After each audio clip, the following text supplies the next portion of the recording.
नमस्कार हेडॉनच्या ह्या आयचे भागात तुमकां सगळ्यांक येवकार.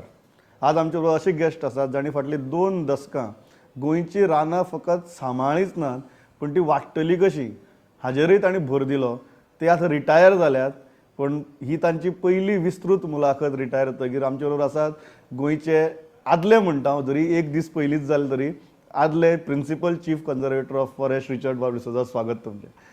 Bob, how has been this experience and what were the challenges? I'm supposed to take challenges. In fact, I revel in challenges, and my tenure in Goa has been very eventful. It has been in 2 stages. The first stage was in 98 to 2003, during which time 2 major sanctuaries were declared. And it's not that the sanctuaries only are part of it. The problem is people do not realize that these sanctuaries also cater to the soil and water regime of the place. All our river systems generate or flow from the Western Ghats, and we have got 7 river systems. Each of them contribute to the water regime of the place. You don't have the greenery, you don't have the ghats, you will not have water. People, as it is during the dry months, feel the pinch of water. So you can imagine barren landscapes of the Western Ghat, which will not look very good to either the tourist or to anybody. And any tourist flying into the state is really taken aghast by the vast amount of greenery that Goa possesses. We have beautiful areas under forest, and except for minor escarpments because of mining leases and all, otherwise the area is beautiful. So what do you say as far as that awareness about having those sanctuaries or having an abundant forest cover is concerned? Has the awareness increased over last 2 decades, or do you think that tolerance level is decreasing towards maintaining forest covers? No, the awareness among people is very high. Goa is a very literate state, and the number of NGOs that are there in Goa perhaps unparalleled anywhere, and they have contributed a lot to saving the forest and coastal zone and hinterland of Goa. Coupled with that, the people also are very, I would say, greed. You cut a tree, your neighbor, he complains to you immediately that so and so has cut a tree. So we have to keep in mind all these parameters, and I must say, I must congratulate the Goans being part of the system, that they have contributed well to keep their state green. Of late, we have seen a lot of man-animal kind of a conflict even in Goa, which was not that visible couple of decades back. What is the reason? What has changed? And has that created any difference in the psychology of a Goan, an average Goan? Man-animal conflict, as what I presume, is that earlier there used to be mining till 2 years back. And because most of the mining was in the lower reaches of the ghats, because of the working of the JCBs and machinery, the animals remained inside. They would not venture out into habitation. Now for the last 2 years there is no mining, so the animals are having a free run, and what better run than to have dogs and cattle to lift, which is easy prey as compared to a sambar or deer or bison, which is a little difficult to get. Animals also look forward to getting an easy prey, and that's why they venture into habitation. And of course, whether it is good or bad, we are still on the process of erecting fences along the major vulnerable areas like Ibrahimpur, which has a lot of bison intrusion, and areas in Netravali and Kotigaon where we have a lot of leopard intrusion. Hopefully it will be tied out. There is no problem. Is that the only solution, fencing the area, or there are more matured solutions to such kind of problems? Because people are really irritated when such kind of an attack takes place on the domestic animals or even men sometimes. What is a permanent long-term solution if a bison or a leopard ventures into a habitation? What we are trying to do is now, wherever we are getting patches in the forest, we are trying to plant it up with fruit species.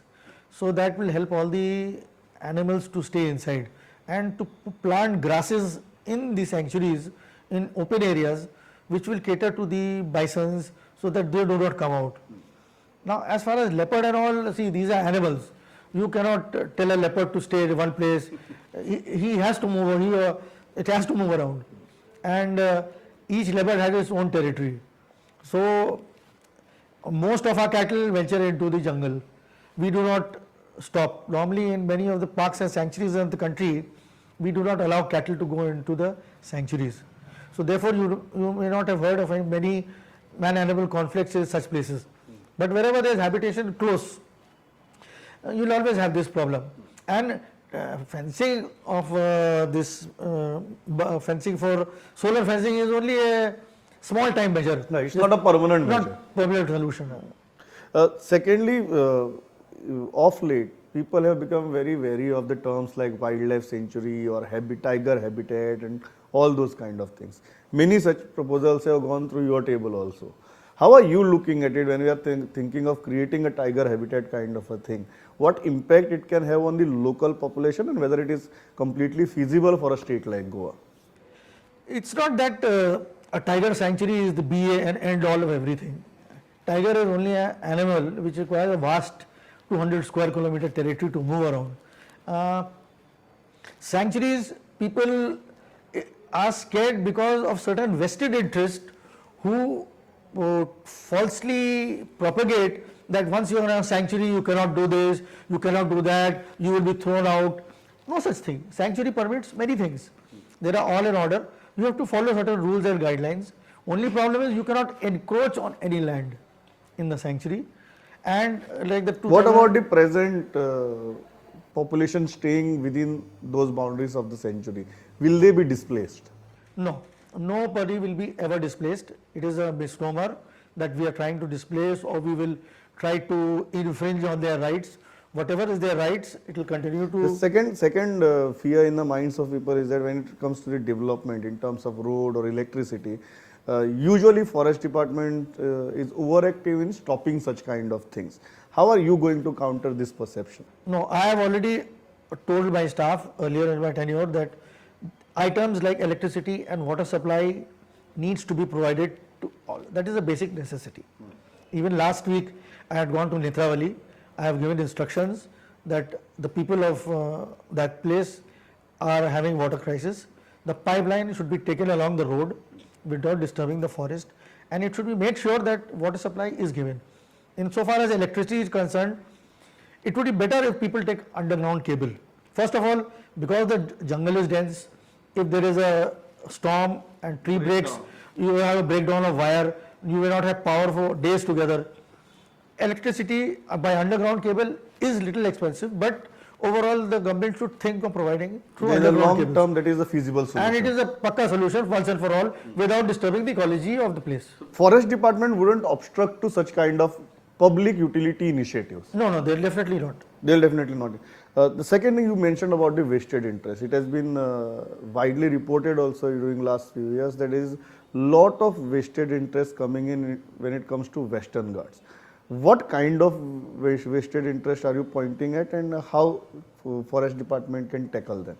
The problem is that Western Ghats is a hotspot. It is a biodiversity hotspot. It is a UNESCO heritage site, and moreover in the Kasturi Rangan report as well as the government of Goa's decision, a 1 kilometer buffer has been earmarked around sanctuaries. Now in that 1 kilometer, except for hazardous industries, you are free to do everything you want. Outside the 1 kilometer? Within the 1 kilometer also, Okay. except for mining and hazardous industries like setting up a paint unit or a pig iron plant, things of those category. But if you want to make a cottage or you want to do farming or you want to do any dairy, everything is permitted. Well, what kind of vested interest are targeting and tarnishing the image and perception of people? No, it is those people who have a interest in going into the buffer zone areas or areas in the hinterland to build up huge resorts, which I would say do not go well with the lay of the land. By and large, if you see all the earlier structures, they were all ground plus one, at the most ground. So if even a resort person does a structure like ground plus one, I am sure it will be appreciated by Goans. But the problem is people want to go vertical because then you can sell more flats, you can make more money, which again annoys the Goans. But if you have a ground plus one structure, it is perfect, no problem. Why Western Ghat has become such a hot spot for debates when it comes to development? What is the crux of the problem? The problem is the Western Ghats has the highest biodiversity ever found of animals, flora, fauna, and some of the species are totally endemic, found nowhere else. You take for example the Rotten's free-tailed bat, which is found in Madai. It is found nowhere else in the world. You have the some of the orchids which you do not find anywhere. You have got Sicilians which are found only in the Western Ghats. You have some of the tree species of frogs only in the Western Ghats. So that is why Western Ghats is a very huge area of 188,000 square kilometers right from Kerala to Gujarat. It spans, and more than 39 sites have now been declared as UNESCO's World Heritage Site. I mean, it is commendable. Even with Kasturi Rangan report, many governments whom the Western Ghat passes through are very apprehensive about accepting the report. They are quite pessimistic about it. Why do you think this is the approach from the polity of the day, and what is the way ahead? No, the only place where a Kasturi Rangan report has met with little obstruction is in Kerala. Kerala is a very highly educated, dense state.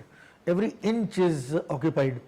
So maybe with all the plus and minus of not putting up a industry or putting up a hazardous industry may all be falling in the Kasturi Rangan report, with the result that obviously they have a pitch. And Your Goa government is not very comfortable with the report. no, Goa government is only, we are not comfortable because 90 villages have been identified, out of which a village like Khola is in Kanakonda, is on the other side, which is 3.5 or maybe 5 kilometers away from Western Ghats. There is a place like Rivona, far away from the Ghats. Kasturi Rangan has taken into account those areas also, which we are not very comfortable with. So what you are basically saying is that the fundamentals of the report are not a problem. The specifics within some specifics within the report needs to be amended. We can always tell what we are uncomfortable with, but insofar as farming or any activity of resorts, I mean everything is permitted. There is no problem. And Kasturi Rangan has said, don't stop everything. What about the Madhav Gadgil report? Which report do you find more sensible and practical? Madhav Gadgil report was overreaching. I mean, emphasizing too many things. It had a buffer zone which was more than 5 kilometers. I mean, in 5 kilometers, you can imagine with a sanctuary like Salim Ali, then you cannot do any development in Panjim also. So, Madhav Gadgil's report was too far reaching. Kasturi Rangan has diluted much portions of it, but those portions which the Goa government feels it is uncomfortable with, they can very well approach the centre. So you are basically saying that the objections with respect to Kasturi Rangan report are in the specifics, but the broad outline of the report is not a problem for the government. No, but it perfectly. It deals only with the Ghats and a buffer zone and villages which are already within the buffer zone. So everything is acceptable except for, like I told you, a few villages which need to be deleted from the report. Second controversial issue is tiger habitat. Do you feel that Goa is a land of tigers, and what is your experience and the surveys that you have conducted in last few years authentically tell you? The thing is that we have tied up with Dr. Ullas Karan from the Wildlife Protection Society, and over a period up to 2017, he will be doing a survey on all the, not only tigers but also all other cats and larger animals, and once he gives us a report, then we will know as to the extent of tiger